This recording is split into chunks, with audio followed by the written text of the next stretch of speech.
Hi there, and this is going to be a real-time Sinew backing video. So it's going to get maybe tedious at times, so don't feel bad about skipping forward.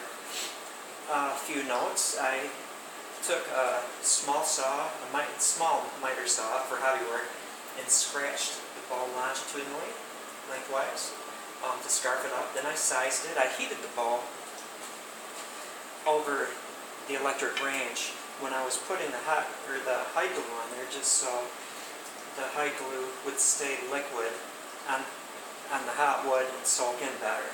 It's always best to heat the bows before you size them. Let's see here. I sized it until I wet my finger and it sticks. It's got kind of a glossy surface. I have it on my jig and I tied it down so it wouldn't shift, because when you're working on the end, you don't want to be working on the edges and have the bow slide off. So I just some sinew right there, and I'll slide it out when we're done while I lift it off. Another note, hopefully you can see this. This is the one area that you need to be careful on. I do edges. I go over the edge when I sinew back, but I'm not going to continue the edge along here and then go inside the handle, because when it shrinks, it'll pull away from there. So I'm going to take my edge, and it's going to go along here, and then it's going to come up, and actually going to miss that little bit of wood right there, and then come into the handle, and that way when it shrinks, it's not going to pull away. You don't want anything to start pulling away, or it's delaminating. That's not good.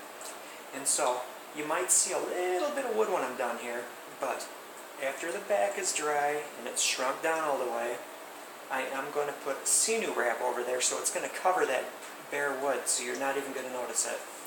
On this, on the tip, it's not that much of an issue, because I do a full wrap with sinew just beyond where that is, so if it does pull away a little bit there, it'll get sucked back into it when I do my tip wrap. And in this area, it's not that critical, because there's not a lot of bending that goes on this far. So, this is a 46-inch long bow, and before I even get started, I want to talk about patterns. Now, I've seen videos on YouTube where the person starts at the handle and does a full width, and then overlaps it, full width, and then does it that way. That would work. I just don't want to have like a thick overlap, at intervals. So it's kind of a visual thing. I'm going to do 5 rows. Thin, thin, thin, lengthwise rows going down here. There's going to be 5 of them. And it takes approximately 8 courses to do the length. So I have more than 40 bundles here. I've got like 45 or 46, and so that's going to be plenty on here. Another note is, sinew is a remarkably forgiving medium. So do not think, if this is your first bow, that it's very temperamental, it's hard, I got to do it perfect, I have to have all these bundles, the exact same amount of sinew. No. You can do an incredibly coarse, horrible job on this thing, and it's going to work well. Where the experience comes in is just making more even, more visual. You can be a first timer, lay the sinew down, uneven sizes of bundles, not processing them so they're all even size. Don't worry about it. Don't worry about it. It's going to look like hell, it's going to look horrible when you just freshly sinewed it, if you don't have like everything even Steven and nice patterns and everything. But when it dries, the amazing thing about sinew is it looks beautiful. No matter how you do it, it's going to look beautiful. So don't be afraid of this stuff. As an experienced sinew backer, it's a matter of pride to have all even bundles, nice patterns, wrap it, so I've got a beautiful flat surface here. But that's just a matter of artistry and trying to do a great job. Your first time, from a functional standpoint, will probably be functionally as good as the finest layer of sinew here. There's going to could be some differences, of course. The finer the job, the better it is as far as functionality and blah blah blah. But again, this stuff is remarkably forgiving. If you've sized it, your glue is good, you just stick the stuff on there, it's going to work well. So don't be afraid of Sinew. I don't use Knox gelatin, I use hide glue or Sinew glue that I make. It's just a matter of I like the hide glue and Sinew glue. You can certainly use Knox. I don't like doing it cold. The idea of tight bond doesn't turn me on that much because the heat and the wetness stretches out or elongates the Sinew, and then when it dries and cools, it's going to shrink more from a hot method, I believe, than a cold method like tight bond, and it's just going to be more effective. Plus, I don't like to use unnatural materials mixed with natural materials when I'm Sinew backing. So here it is.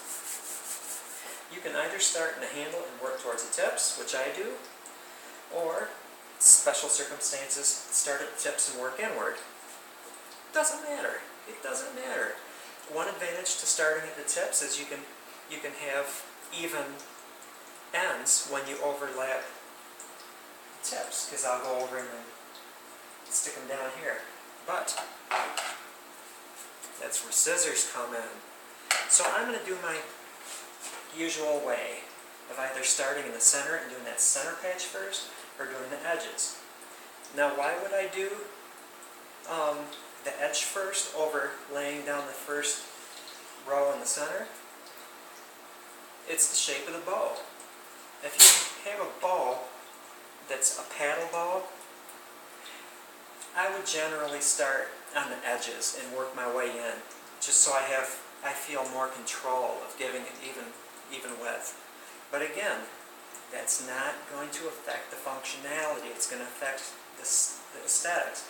But even so, you can have like a raggedy, non-straight edge along here, and when it dries, the magic of Sinew is it winds up looking nice.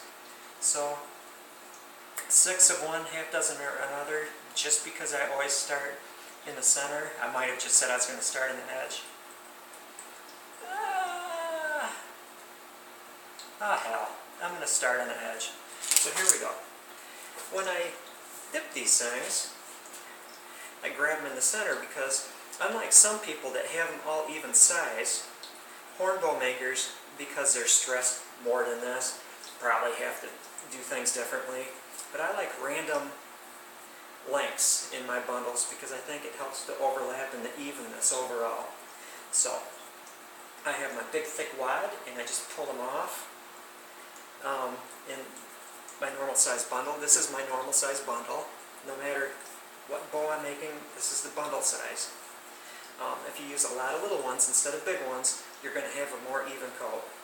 But again, in the end, it really doesn't matter all that much. I want my hide glue hot, but not so hot as it hurts. That's a good temperature key. If it's too hot, the stuff will shrink up and shrivel. Then you have to back off the heat. So, here we go. Oh, also, some people comb after they put it out. They put on and then comb it to straighten them out. It's a matter of technique. If you put them in and then dip it straight in and then squeeze it a certain way, it's going to comb them so they're straight. I don't like having wiggles in here. I like them all straight. And that affects how they look when it shrinks and dries. Because if you get wiggles in there, they're going to straighten out, and you're going to have gaps, and you can see the wood through there. So here we go. And it doesn't seem to be too hot that it's making Sinew shrivel. And I am going to speed this up because I'm videoing this. I usually put them in there. I'm dipping it like this because it does feel a little on the hot side. I backed it off and I don't want it to shrivel. I usually count to 20. I let this stuff soak for a count of 20.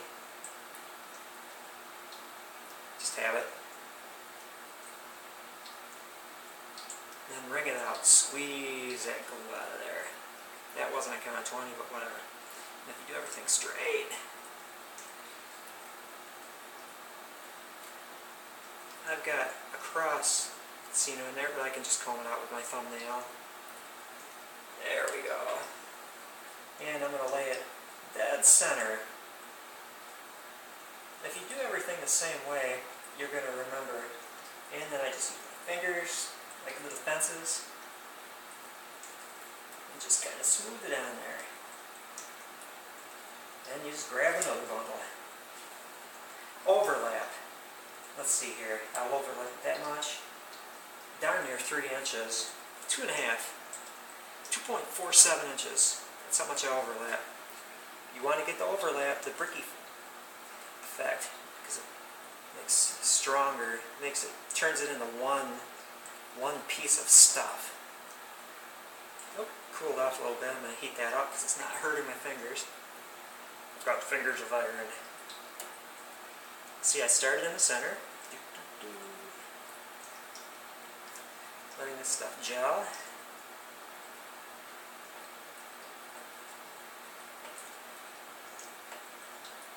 And you can control the straightness of this whole course with your thumbnail, combing it out, running my fingers through there. It's good. Sometimes you have to flip it. You want the smoothest side, overlapping it. Using your fingers to run. There we go. That's perfect. That's nice.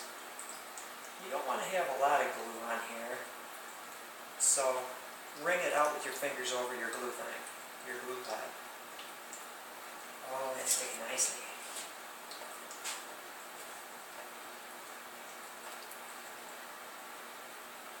Now your pattern is a personal thing.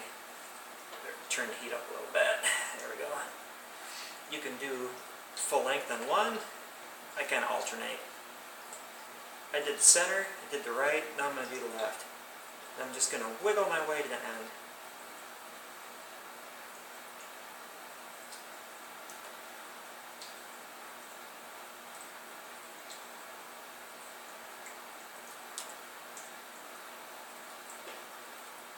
Overlap it.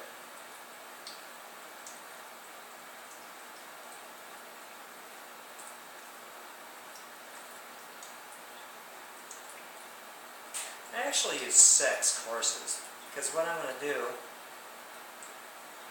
is I'm going to do the center all the way to the tips, wrap it under, trimming with scissors, point so it ends even, although I can just sand it when it's dry. Then I'll do the courses on the side of that one. It's 1, 2, and 3, and then the edges. And then I'll go back, and I'll do a nice thick one right down the center. There's a nice one. It might be 7. This stuff stretches when it gets wet, so it might be 7 course along there.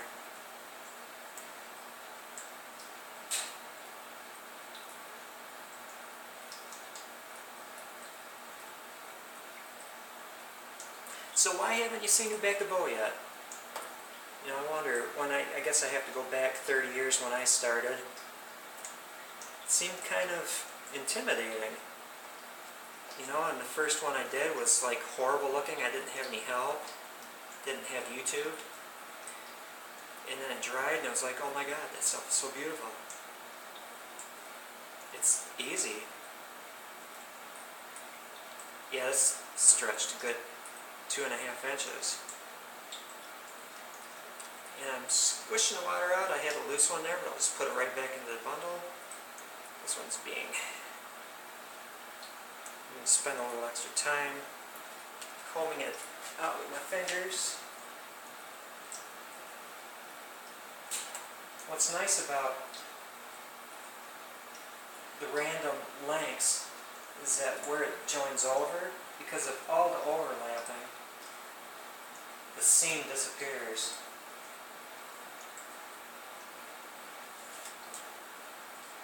You know what? I'm gonna continue on my path. No, I'm not. I'm gonna like finish this one. So I shall trim it with my scissors so it's more or less even. So it's going to fit over that end nicely.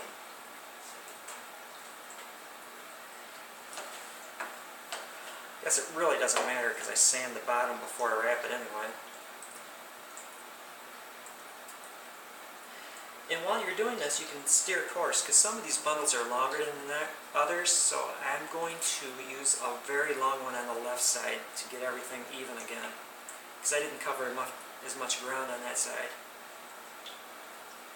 Alright, it's just right heat.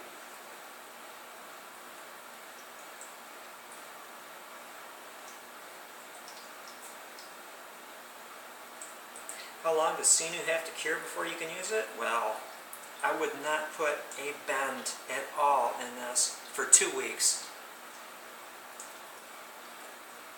If you have access to a wood stove, after maybe a week, when it gets nice and dry looking and hard, you can hang it over a rack over your wood stove. Helps speed the curing. It takes actually months to fully cure, and during that time it's going to gain, the bow is going to gain draw weight. It is one thing when people have me make Sinew back bows, say don't ask me for a 47-pound bow, 28 inches. If you're going to use a Sinew back bow, be prepared to have a range. In Michigan, in our humidity, I might create a 47-pound ball, but if it went to Arizona, it's going to be a 54-pound ball. If it gets used a lot, it's going to be a 50-pound ball. If you let it sit for a couple months between uses, it's going to be a 56.5-pound ball. Hope you're getting my drift. Oh, that's a good long one. I'm going to use a long one, another long one, and then it'll be even.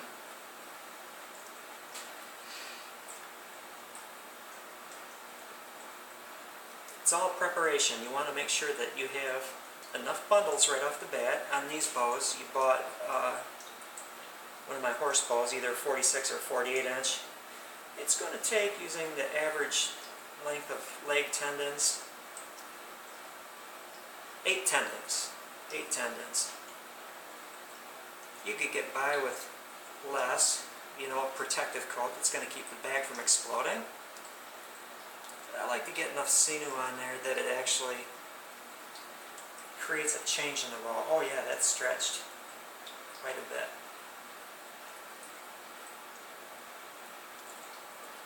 Now if you're using yew or juniper, and it's a thinner, wider blade, like a paddle bow, then you can definitely string the bow backwards to get reflex.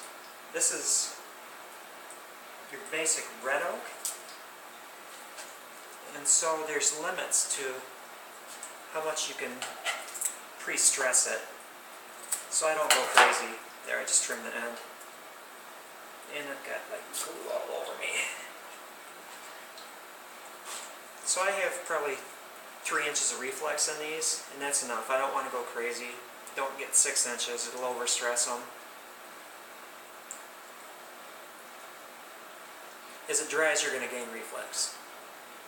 You're going to shoot it, you're going to lose reflex, and then it sits, and then you'll gain it back.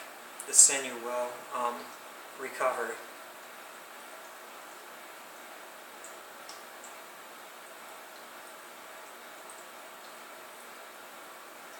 Oop, it's getting hot. I'm going to back off the heat. Now you're saying you don't have a double boiler? Well, you know what you can do is use a bigger pot of water so it holds heat better, a heavy pot. And do it on a stove top, and then you can just carry the pot of water and the hide glue to your work area, and when it cools off, just put it back on the stove. In a pinch, all you need for a glue pot is a microwave oven. Yep, primitive microwave ovens, just like our ancestors used. I don't like doing that. I do it if I have to, or used to.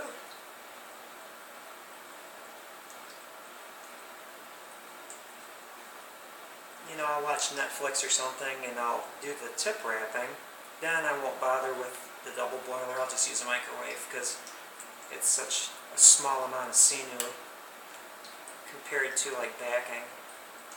When you're doing the tip wraps, you can just use like the stovetop method and then just carry the pot of water to your work area. And you'll get enough time to wrap a tip, maybe 2 tips, then put it back on the stove and wrap your handle.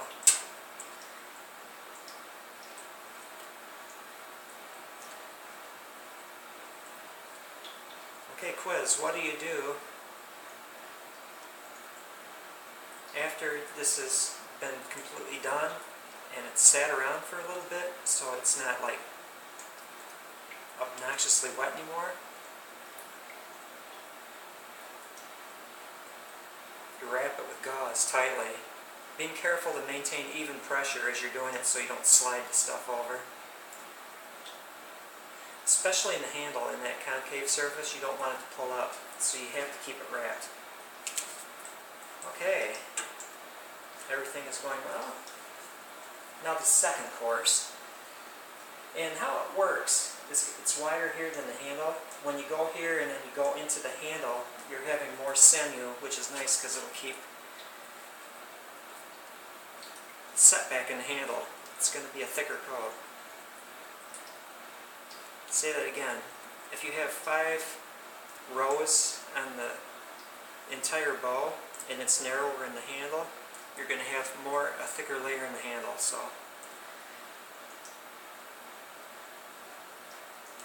you tiller the bow,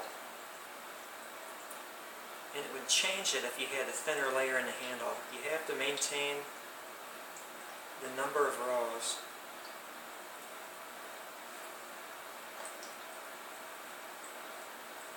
There, I'm combing it out and squeezing the glue back into the pot. Now what do you do in the center? Aha!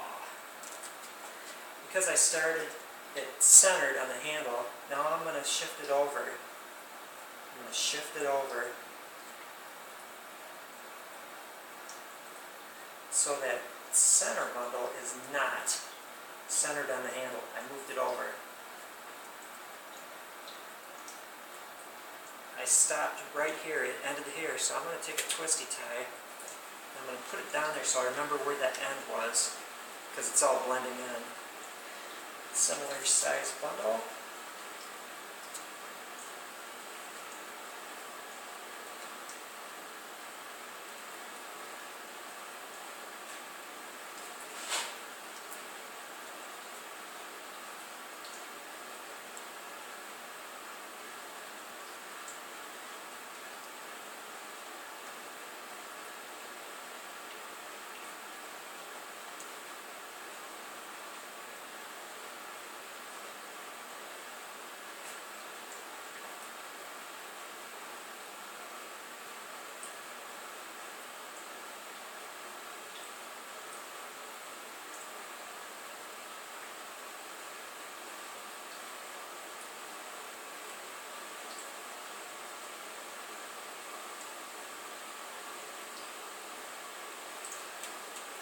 See, I ended at my twisty tie,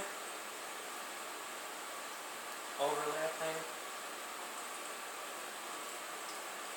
getting it right there nice and snug, and it ended there, so I'm going to move my twisty tie to there.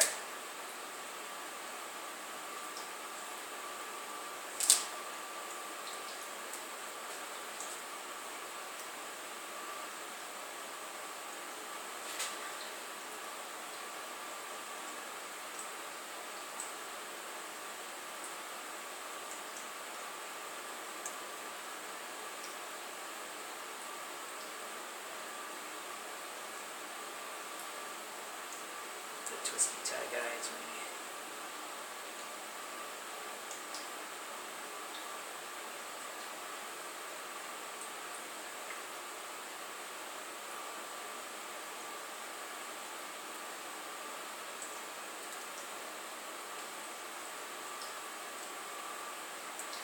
I have to comb this one with my thumbnail. But they're not at all perfectly straight. If you get one that crosses in there, it's not going to kill it.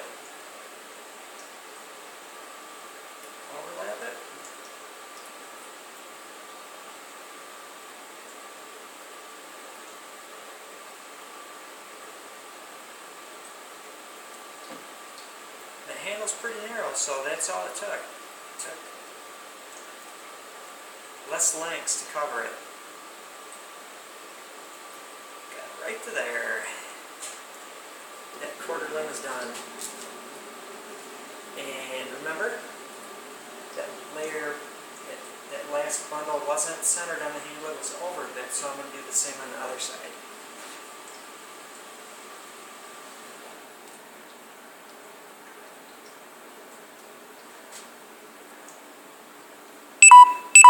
Oops, sorry about that. I need to charge my battery. It might just die.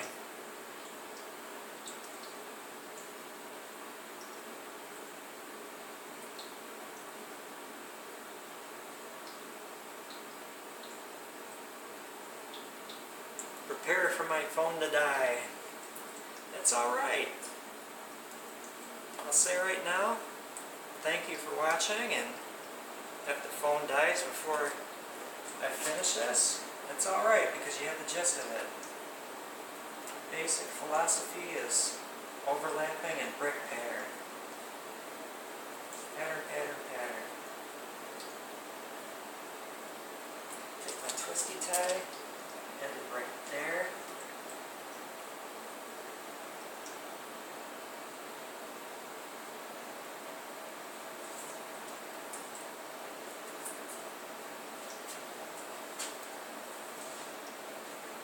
Hopefully I can finish the edge, so I can yammer on incessantly about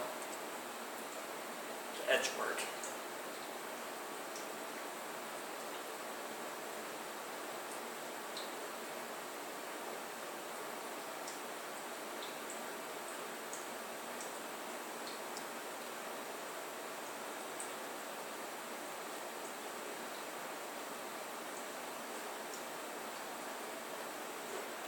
Squeezing the glue.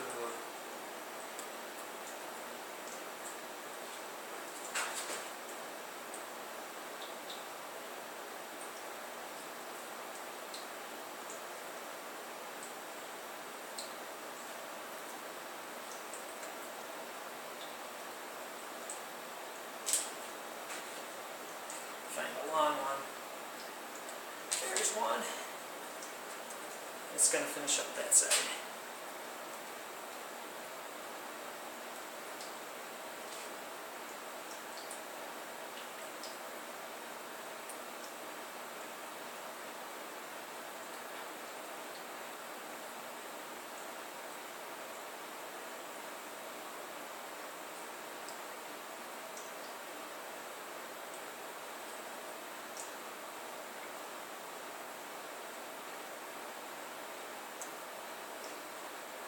I really do suggest getting a double boiler, getting a little hot plate, an old pan.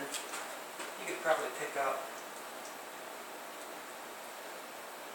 a decent old hot plate at the resale shop and not spend a lot of money.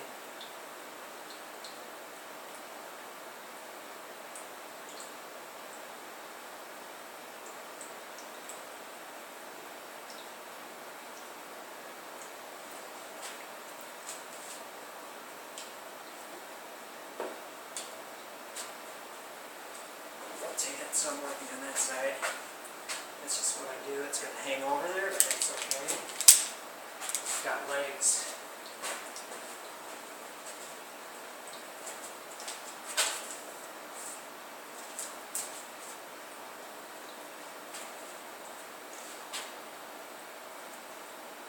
Now the beautiful thing about wrapping it with gauze is it'll even it up, stick it down.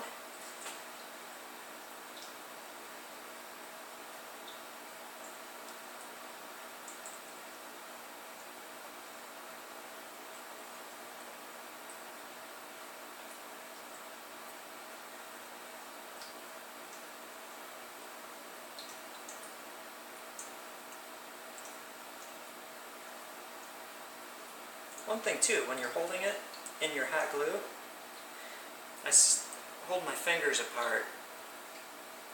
That way the heat and the glue can get to the entire bunch of sinew.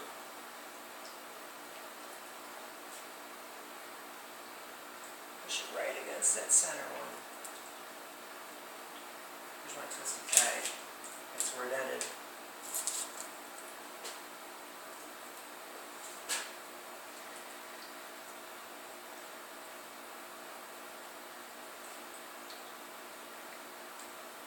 Now just try to tell me that what I'm doing here is beyond your technology. This is so simple. Dip, dip, wait. Dip, dip, wait. Holding my fingers apart so the glue can get inside where I'm pulling it.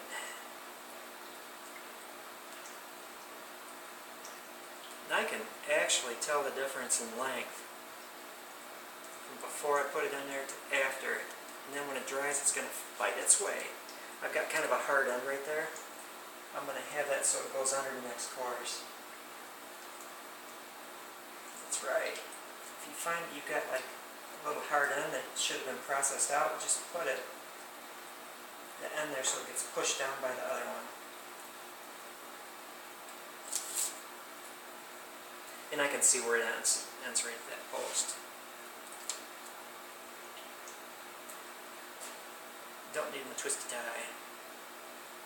And I can see that blobby end. But again, it's going to be underneath the stuff. And then push down with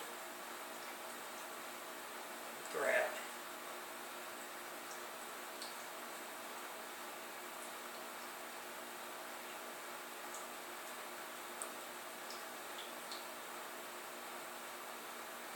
I've got some in here that I didn't strip down as fine as others. And what that does is it makes it a little harder. No consequence. Comb it out with my fingers.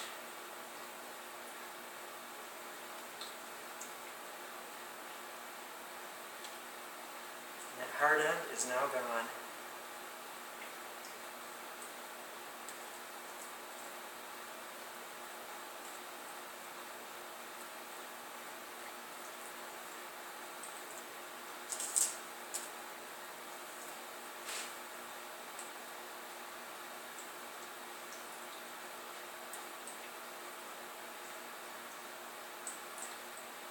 Hopefully I'll have 6 left to do my center strip. If not, I'll just process another tendon.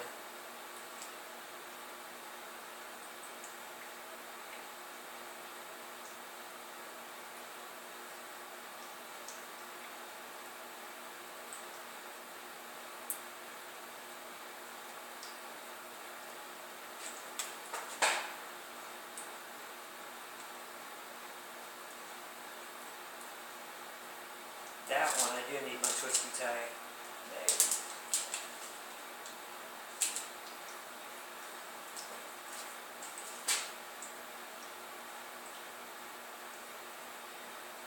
Always a question, do you sand the Sinew when it's done? Nah, I don't. It's another benefit of wrapping it.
It didn't go all the way to the end, but that's alright. So what's going to happen is the next courses along the side, because I'm centering it on the handle now, we'll go to the end and it'll completely do that. Anyway, that's the way we do it.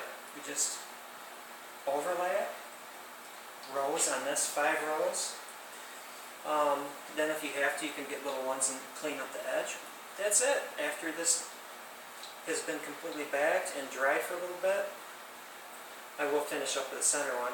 Then I'll wrap it tightly with gauze and leave it there for a day or two. Taking it off, looking at it, and then rewrapping it. And that's basically it. Just let it set. Let it set a couple weeks before you put a bend in it. I'm going to cut this short now, just because I want to make bunny tracks on this, and I think you get the idea. Thank you for watching, and Sinew backing.